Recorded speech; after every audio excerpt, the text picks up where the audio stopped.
Thank you very much. Another statement that humbles us in the face of people who've lived through this. Would you like to ask them some questions? I'll take questions from the floor. Yes, please. And then. Thank you. The international community purports to want to prevent genocide. The Secretary General of the United Nations even has a special advisor to try and help him do that, who has the same name as the gentleman on the platform. I don't know if they are related, Francis Deng. I wonder if either or both of your panelists could say what they think the international community could or should have done to prevent the genocide that happened both in the south and the west of Sudan.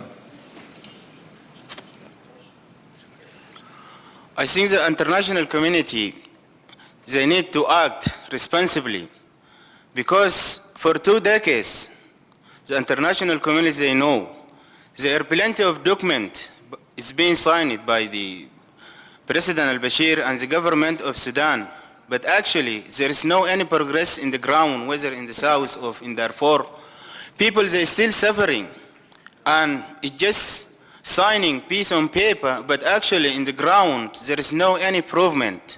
That's why the international community, they are very important to play rules and to bring pressure to the government of Sudan to act responsibly, because life is getting worse, and our people, they consist dangers day by day. So without international community, the life will get in very sad, and people will still suffering. Adding to my colleagues and my brother from Sudan, to answer that questions, I hope Dr. Francis Deng, whom you mentioned, should tell the Secretary Generals and international community, according to him, and I quote Francis Deng, that what dividing us in Sudan is what untold. I hope he will tell the United Nations and the world community what he knows is dividing people in Sudan. Of course, the UN, even though I personally am not a fan of the UN, it have moral obligations, it have moral authority to live up, to uphold the documents that they have, and which I have in my hand today, the principles that guiding the world body, all the right and all the responsibility that the UN is supposed to be follow, it is here. But as I said before, that I'm very optimistic and nervous at the same time, because the UN is now in Sudan. The UNAMIS is part of the UN, even though the whole works was not done by the UN, was done by the others. But the UN is the one in charge now. We want them to do the right things. I was very troubling when the UN himself is the one trying to speak the Khartoum language. Yes, peace have to be found in Darfur, in which that we need a comprehensive peace in the entire Sudan. You cannot shift the war from the south to the west and assuming that things will be peaceful in southern Sudan. Khartoum have to be held accountable. Somebody in Sudan for the first time have to take the responsibility of the bad thing. The Sudanese in the government, they always take the credit for the good things. but no one ever took the responsibility or the bad things. Millions of lives perished in the southern Sudan. Hundreds of thousands in the Nuba Mountain, even nobody talk about it. Here in Darfur, for God's sake, how many million more do we need so the UN can act? UN have to act and act now.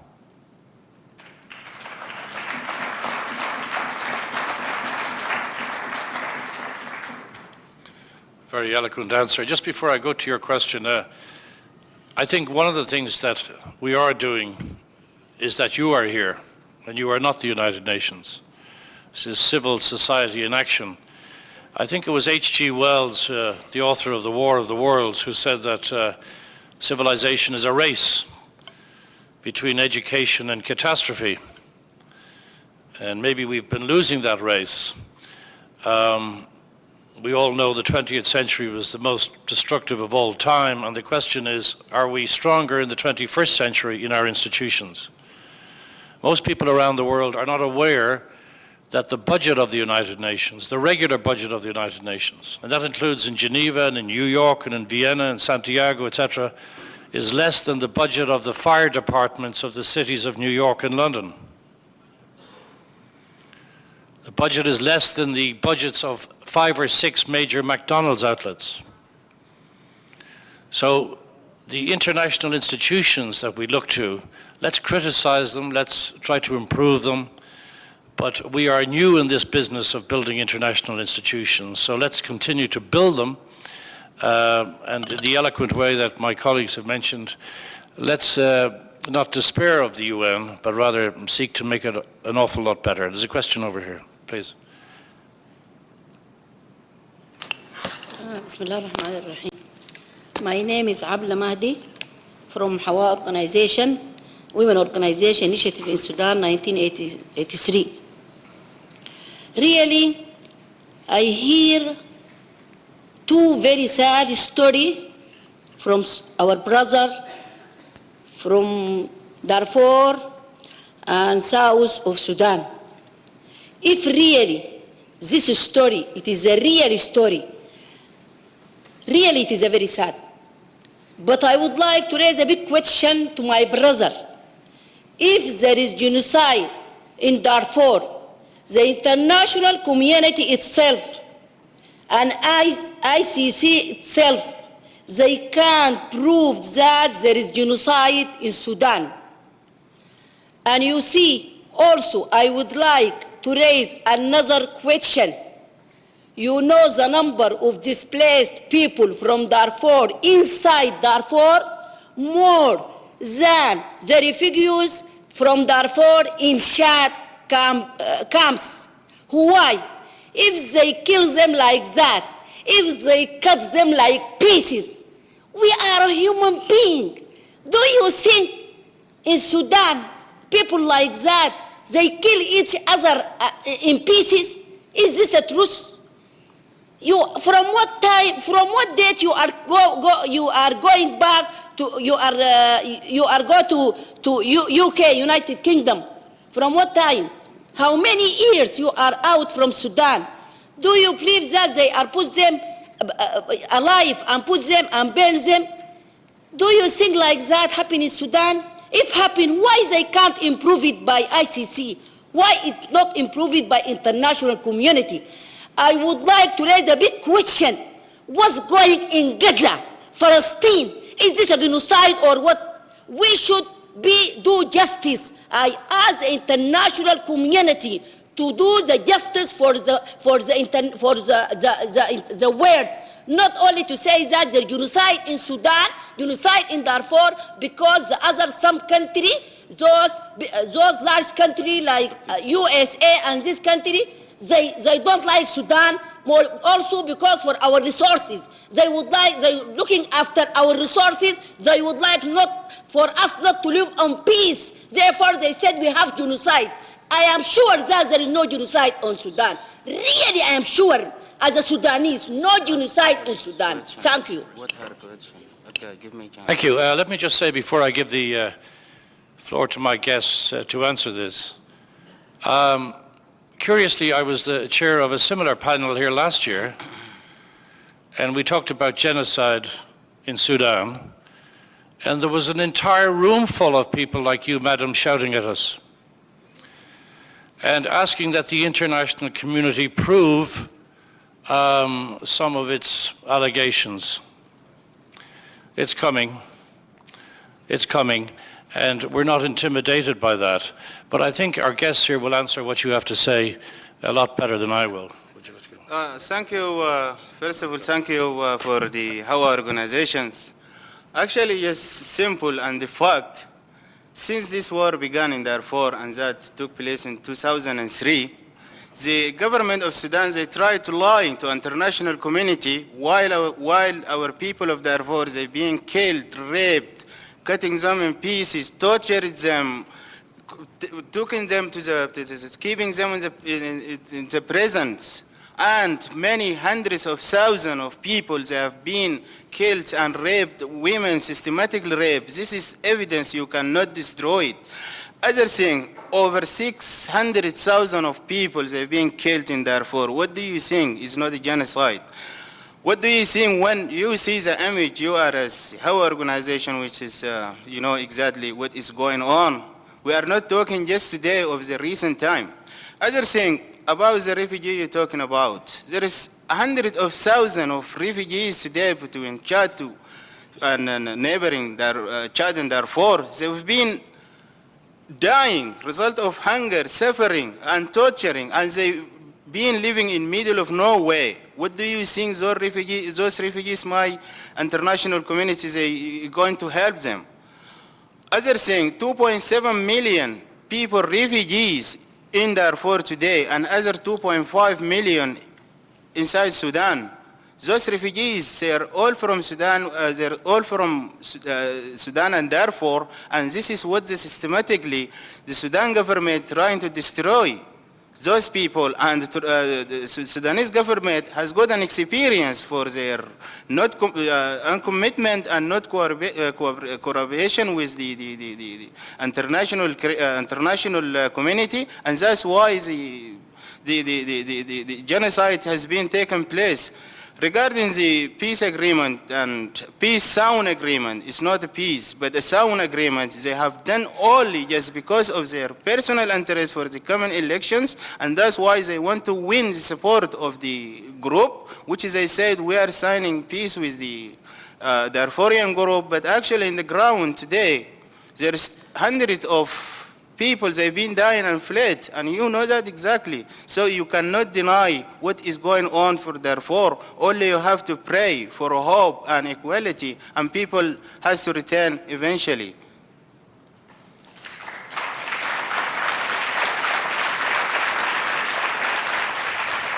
Mr. Deng. Let me add some things, like former presidents Ronald Reagan said, here we go again. My sister Howard, probably being a so typical Sudanese, I wish you would have been in the shoes of the women in the southern Sudan to know. I wish you would have been in the shoes of the women in the western Sudan, the region of Darfur, to know it and to feel it. But probably you wouldn't feel it because you probably sitting in Khartoum or somewhere peaceful in a crystal house in the center of Sudan. We all know for facts as Sudanese the hypocrisy and in denial of the truth that if somebody said this is a light, you as a Sudanese, you will not accept it, you will say no because it did come from somebody else. And that's why you're mixing apples with orange.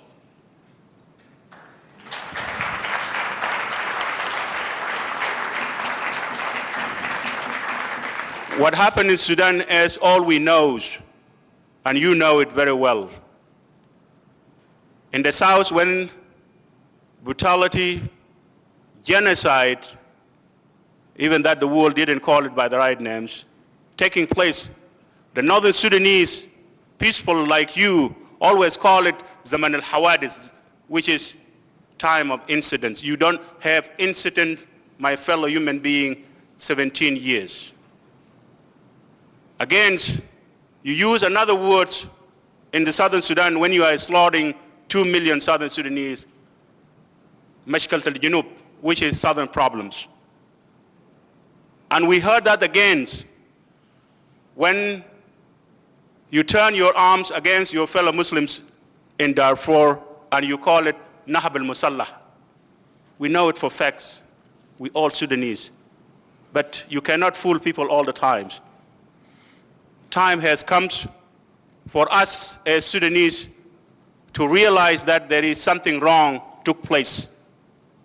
You may not agree with the figures, but let me tell you, Bashir himself will disagree with you because he admitted when he said to the world that 200,000 is exaggeration, 400,000 is exaggeration, only 9,000. How do we call these 9,000?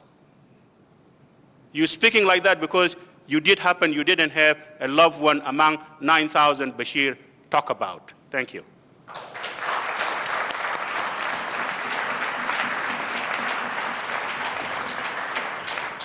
I have several questions here on Sudan, but just before I come to them, since we're talking about genocide in different parts of the world, let me add this about Bosnia. When I first arrived there, I was one of the few civilians, and one spent a lot of time in the cellars because the city, unprotected, was taking an average of 1,000 shells a day fired at the unprotected city of Sarajevo. So one spent a lot of time in the cellars with dust falling on one's hair and walls trembling and so on. And I got to listen to a lot of the discussion between local Sarajevans, and in my own mind divided them into realists and idealists. The realists, and this may pertain to Sudan also, the realists, as I saw it, said this can't continue. Civilization will put a stop to it. The UN will put a stop to it. NATO will end it in 24 or 48 hours. Those were the idealists, I'm sorry. The realists said, no, it'll take a little longer. You have to have bureaucratic meetings of the UN Security Council or the NATO Council and so on. It'll probably take a week. And the others said, if it takes a week, we'll all be dead. It went on for 3.5 years before the international community used force. And now Mr. Radovan Karadzic is in the dock in The Hague saying it never happened at all.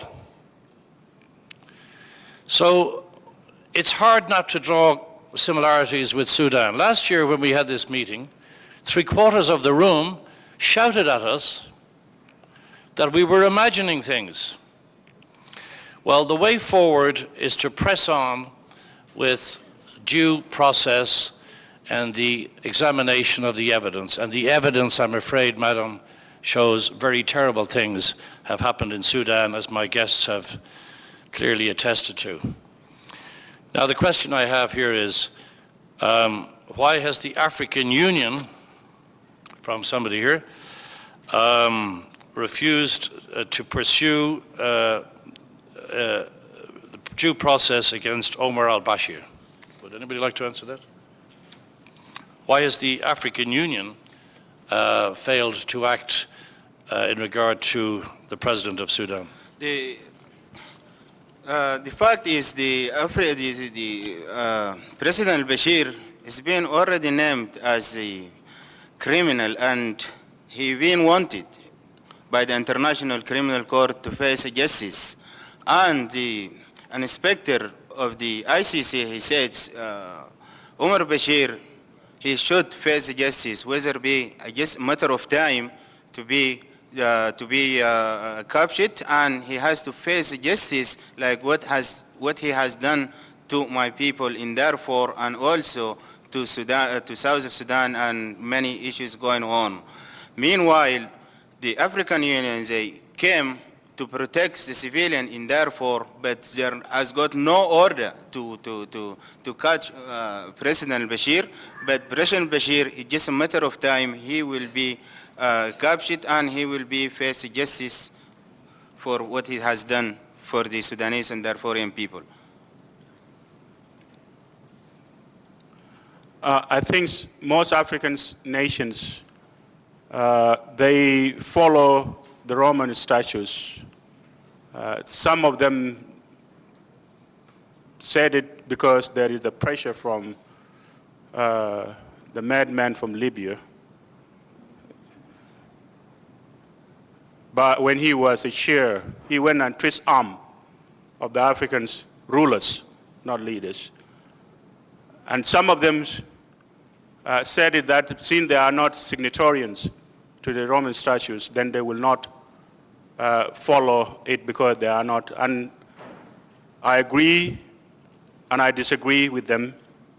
And some of them had their own reasons why they cannot pursue that, because some of them are guilty of some kind of atrocity in their own home. But we should not forget there are countries in Africa who came out very clearly that if Bashir stepped foot in their country, they will arrest him. And he should not be the case that we talk about. If he is not guilty of some things, why he should not go forward and clear his name? And that is all we need. Thank you.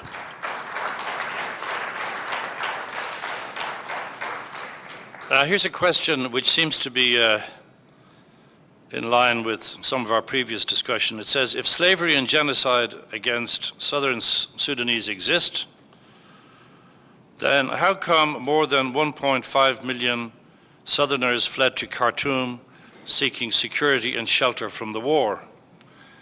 When slavery in America, and I'm reading this, I think it's during the period of slavery in America, did slaves from the South escape to the North, unquote. Actually, the answer is yes. Let's go on to the next question. This says, I don't know who this is from, it says, I'm reading, how can we regulate, is the word, it says here, religion,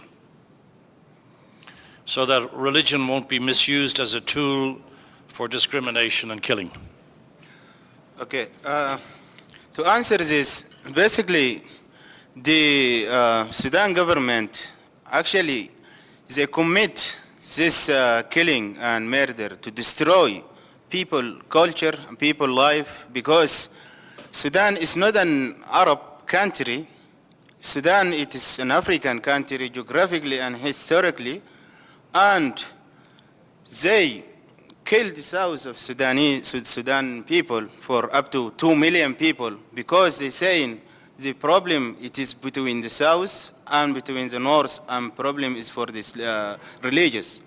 But later on, when they tried and they cannot find the destiny to solve any problem with the south of Sudan, they turn their guns to their own fellow Muslims from Darfur, and this is what the challenge. How come the government of Sudan is turning up their guns to their own people in Darfur, which they are Muslims? As I have to mention, Darfurian people, they are up to 90% of them, they are Muslims. And they turn their gun, which they killed over 600 people and destroy life of 8 millions. And now they trying to solve problem one another. And there really is, because the government of Sudan, they're Arab and they're not originally from Sudanese even, because they are follower which they came to settle in the 19th century. And this when the British withdraw and they left power in their hand, and then they want to destroy the African culture remaining in Sudan, and they start to destroy Darfur as Muslim region, which is the western of Sudan, to transfer the Arab culture to the African, which they believe they are not Arab, and to destroy the American history for centuries. And this is what the real problem for the Sudan government to commit this crime against us. And also the discrimination is playing part for this genocide happening in Darfur, because Darfurian people, they were black and they were not Arab, and they have got their own culture and own identity, and that's what the real problem began. Thank you very much, Mr. Deng. Religion? You know, as victims, where the religion was used as a tool, as an umbrella to savages slaughtering my peoples, I always ask the same questions which is being posed to me now. How comes that the others whom are far away from Sudan, who happen to be good Muslims, to stand and turn a blind eye when their religions are being used by the governments in Khartoum as an umbrella to commit the gross atrocity, the gross murderous. 2 million Southern Sudanese was slaughtered in the name of jihad. Everybody in Sudan, everybody in the world knew it and turned a blind eye. This question I ask it over and over. Where are the good Muslims? And even I go further, how can you have a moral, religion-wise, to be bystander when your religion is being used to commit the evil acts by the government of Khartoum? And this question needs to be answered by anyone with a good conscience as a good Muslims, that to distance herself or himself from the evil government that uses the religion to commit the evil act. Thank you.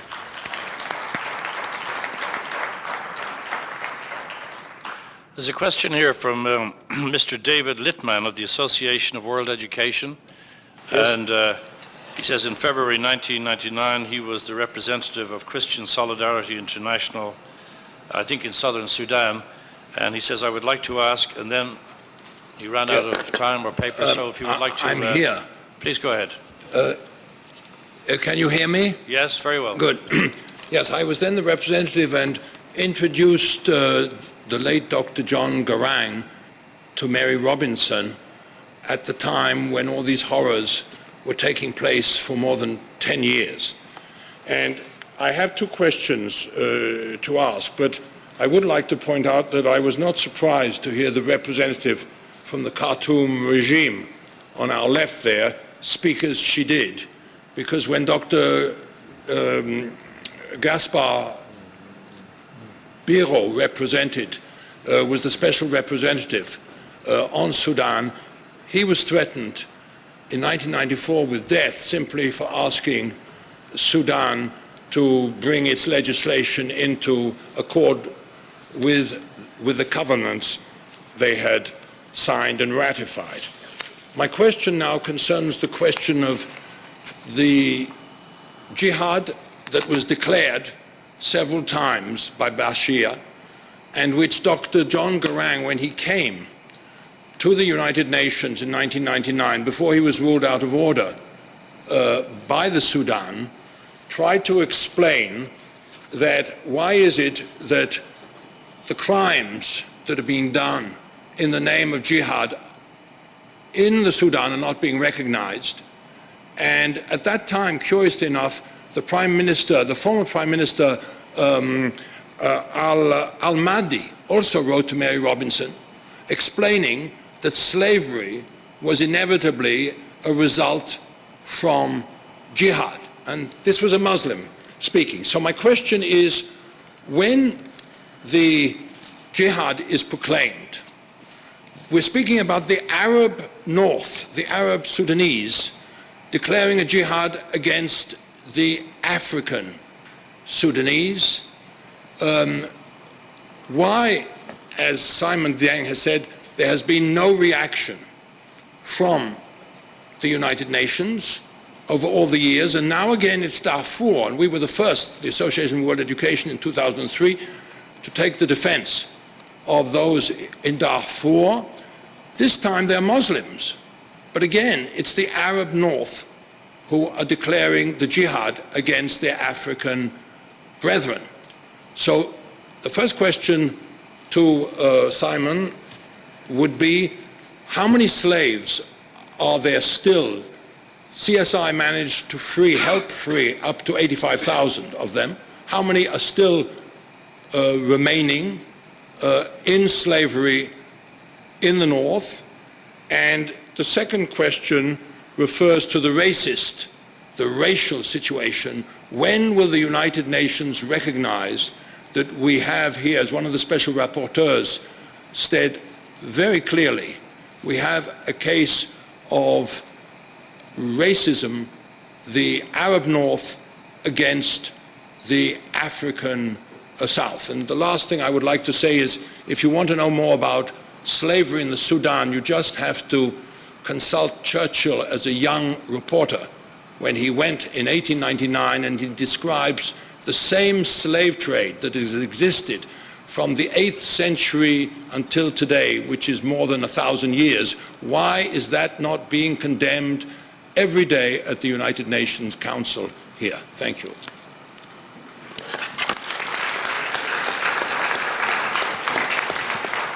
Mr. Deng, and then we have a question over here. Thank you. Let me answer the first questions in part. Of course, as you mentioned, Sadiq al-Mahdi, or you call it Sadiq al-Mahdi, we call it Sadiq al-Mahdi, we call it Sadiq al-Mahdi. He himself, when he was Prime Minister in Khartoum, was interviewed by the Canadian journalists after 2 months in his office about the slavery, and in which he admitted, yes, slavery still exists, and he went on to give a definition, the reasons why the slavery exists, and he blamed it on war. He went on to explain that usually the Arabs will go and capture the African kids, and the Africans will come and capture the Arab kids, which he lied by saying that we never have a victim have a power being in a position where he or she cannot say no to his masters and will go and take anything from the master. He lied there. The numbers of the slavery up to now, nobody for sure can come and give the accurate counts. What we have now, it is what is being documented by this government, the government of Bashir, through the organization CIWAC, put together by them to do the works so that they will not call it a slave, they call abductees, people being abducted. In that book, there are more than 8,000 documented by the government of Khartoum, the government of today. But the numbers can be within 10 of thousands. Nobody knows. Some of them are no longer being enslaved because they already converted to Islam. And that is an offer which was given to me when I was a child. If I want to be treated like a human being, I have an offer on the table to convert, give an Arab name, and become their son. We have most of the southern Sudanese slaves. They already, even some of them I know for fact, when and got education, even they are now holding position in which they cannot come and talk about it. The other things of the races, of course, Khartoum is the most racist government ever God has created. Simply because I know it for facts. There was a law being designed by the government. And for those who knows Arabic, those who try to defend Khartoum, can they explain to us the law of Kasha, Gawanin al-Kasha. What is that those laws designed for? Those laws are designed to clean the city from the black peoples. Take them back to the war zone, because Southern Sudan used to be called as a war zone, to be killed. Or those who want to stay in the north, then there are options, which is they will convert to Islam. And even Sadiq himself said it. Why should we worry about peace? Because he signed peace with the Southern groups before he became a prime minister. When he became a prime minister, he changed it. And he came to say that Roy Ghayrat, which is the things he changed because he became a prime minister. We should not worry about the peace, because the Southerners are dying. Those who will come to the north, they will enter to Islam, and that is exactly what we are here for. So Khartoum is a racist, and you can see of what happened in Darfur, those who are being slaughtered, all of them, the Four, the Masalit, the Zagawa, these are the African tribes. Those whom you call today as Janjaweed, there is no such thing in Sudan called Janjaweed as a tribe. These are the Arab tribes. These are the Arab tribe was armed by Khartoum, then not to kill people in Darfur, to kill people in the southern Sudan and take the kid into the slavery. So racist, Khartoum is on the top of it. The numbers of the slaves, nobody have a definition. And I wish Dr. John Garang would have yet die soon, because that was something in his own agenda that he have to pursue to address the issue of the slavery in Sudan, because according to him, not me, when jihad was declared, jihad is part of the war, and this is what you address. And Sadiq al-Mahdi himself, we have it on tape. For anyone who wanted to see it, I will give it to him.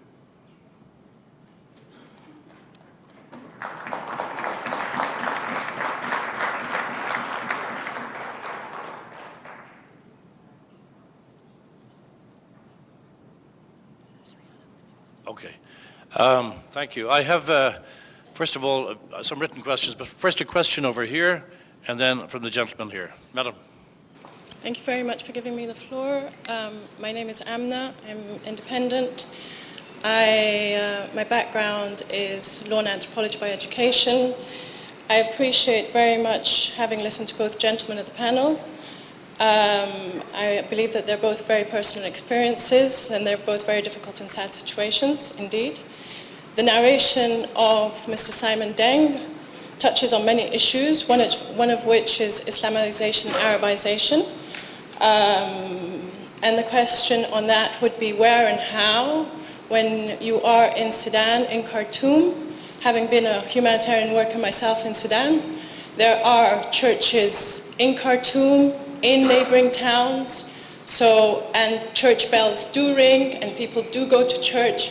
So Islamization, Arabization, I question that. And in the south as well, there are churches and mosques side by side, whereas unlike in some Western countries, you can't even have your mosques up, but we won't go into that. There is no mention has been made of tribal conflicts which exist between tribes in the south, tribal conflicts which exist between tribes in the west, tribal conflicts which exist between tribes in the north and in the east. So north, east, south, west, central all have tribes. Sudan is a country with many tribes, as we know. Sorry, and can therefore, I ask what your question is? Yes, of course. Mr. Simon Deng did mention, if I just may, Mr. Simon Deng did mention that we need to remember the the principles guiding the world body. I assume those you're mentioning are referred to the UN Charter, which is itself an outdated and colonial document. Unfortunately, if these are your references, we need to go way beyond that, because both the panelists appreciated their experiences are very difficult, but they have been out of Sudan for very long. Sudan has moved on. And so what is it exactly that they propose concretely to do where they're sitting from. Because for a fact, we know, and I know, that Southern Sudanese in Sudan question their compatriots from the south and their compatriots from the west who have not been part of the struggle in the country. All right. So Thank you. what is it that they concretely are proposing? Because these are personal experiences. What concrete proposals are made? Let me wrap several questions together, and we'll come back to that and ask what concrete things can be done. I don't agree, of course, that these tremendously important documents like the Universal Declaration of Human Rights, which is truly a Magna Carta, is ever out of date. Yes. I understand. But we will... colonial, indeed, right. Actually, I think... Well, anyway, let's come to the question over here, and then we'll refer back to these points at the end, and we have a time problem. Sorry.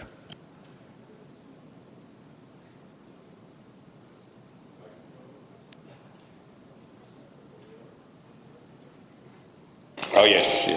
Mr. Chairman, I don't know you, Mr. Chairman, but I developed great respect for you. You express opinions very close to mine about the UN. And Mr. Mortimer here also is like you after me. I retired before you joined the UN. But I'm very sad, Mr. Chairman, because when I come to a human rights meeting, I leave my nationalism, my religion, my beliefs behind. And I come here to try to talk, to find a solution for these tremendous problems that we have in the world. I'm now emotional, I can't even talk.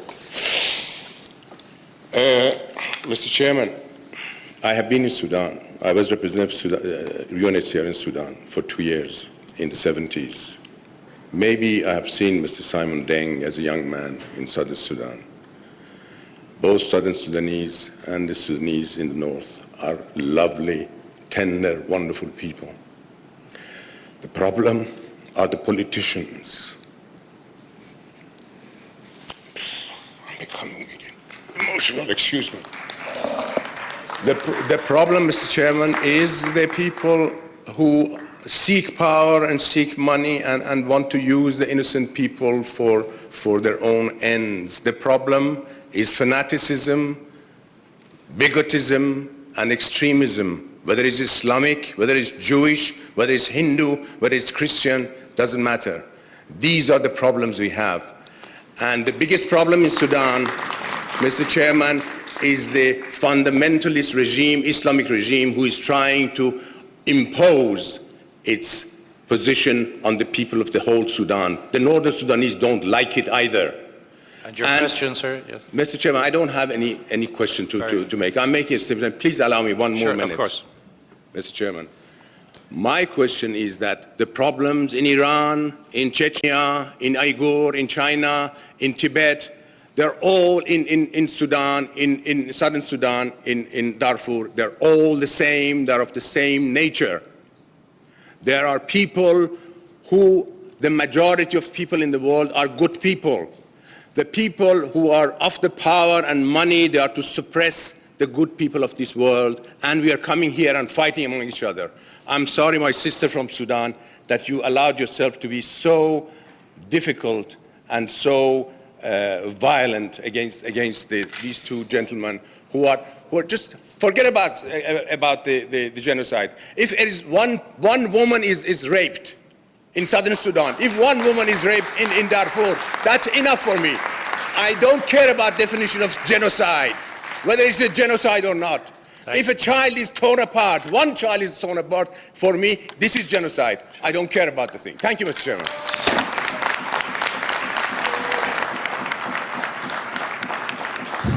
I'm afraid we have to come to the last few minutes now. I have 3 questions left, but I'll just blend them together.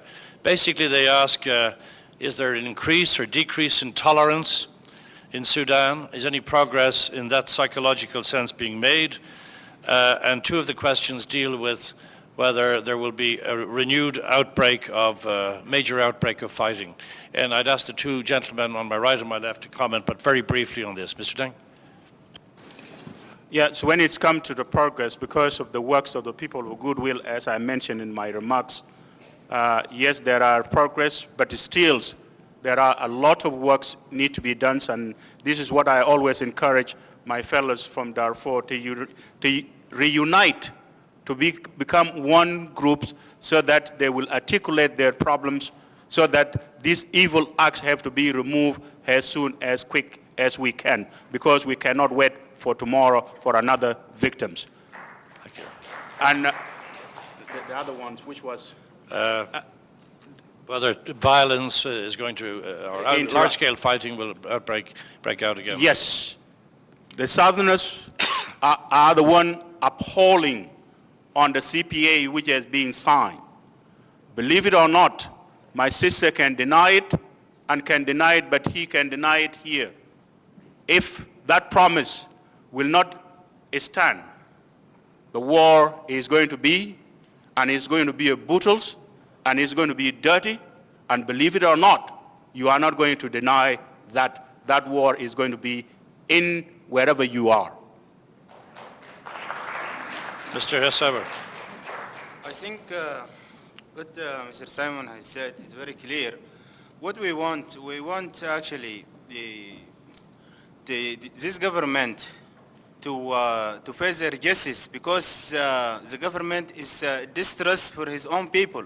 And for years, there have been the same and similar issues that are going around, and there is nothing has been improved, only the part which they are believing in the north side of Sudan, even the capital, but anyone imagine just out of Sudan, of Khartoum, in just 20 miles, you will see exactly horrible, difficult situation down there, and the government of Sudan, they are not agree. So we just asking for hope, and people need to be protected more and more. For the last thing, for the next 9 months, I think there will be the referendum in South Sudan, and I think the international community should put pressure and attention, because lives they will be getting worse if there is no any solution in the ground. I think there will be more bloodshed. So we just asking for hope and praying for peace and people to live in peace. Thank you very much. It just remains to conclude. We're out of time, if you don't mind. Just a very quick question, very quickly. Yeah, very quickly. In French. Pensez-vous que avec le régime do you think that with the regime in Sudan, which took power through a coup and commits massacres, well, do you believe that the current electoral process could lead to regime change? Could a democratic country appear in Sudan? So we hope that this regime will be totally changed, because of this coming election. Basically, the people, they praying for hope for this regime to be changed and to be real democracy, and people, they have to access their right. But if the situation is still in Sudan the same like what's right now, and this government, they win the elections, I think the situation will be more threat, and it will be similar as what's happening in Iran now. So this is what we want, just this government to go, and we have democracy and freedom. So this is what we need. Thank you. Mr. Deng. Yes, of course, I think there is, as I said before, Sudan is a crossroads, and there is a road of hopes, and there is a road of destructions, and probably this election that we see, even that this government will do everything that they can to pressure others to win them on their side, because they have everything. They have the means, they have the security, but eventually the right of the people should not be denied. There is a crime being committed by the government of Sudan, and there is a crime need to be resolved, and all of us, we the Sudanese, our intention is not to go after everybody to be killed because they killed somebody. We have to learn how to forgive so that we will be in peace, because Sudan has been in war even before all of us here was born, and is still in war today. We need peace in that country, and believe it or not, if this peace did come to South Africa, I'm very optimistic and nervous. Peace will come to Sudan, but when? Thank you.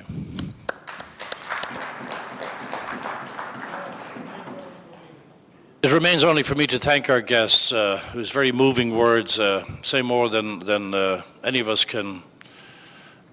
This is how we learn, because these are witnesses who've actually lived through these things. Just to conclude, let me say that, of course, genocide, by its nature, is something that is a danger to people in all countries, not just in the Sudan. I've been through 4 wars and 11 or 12 conflicts, and to my mind, the roots are always the same: fear and ignorance. And they go hand in hand. There's a saying in one of the countries where I served: if you point a finger at others and accusing them, you have 3 fingers pointing back at yourself. We can only work on ourselves and on our own societies. And when we are so sure of ourselves that we can say, yes, in court, I can swear as a witness that this word says chair, bear in mind that another person can look at it from this angle and say, I can swear it's a blank piece of paper. There can be several truths existing side by side, and it's that kind of tolerance that, of course, Sudan and many other places need. Let us all please thank our guests for their time. Thank you.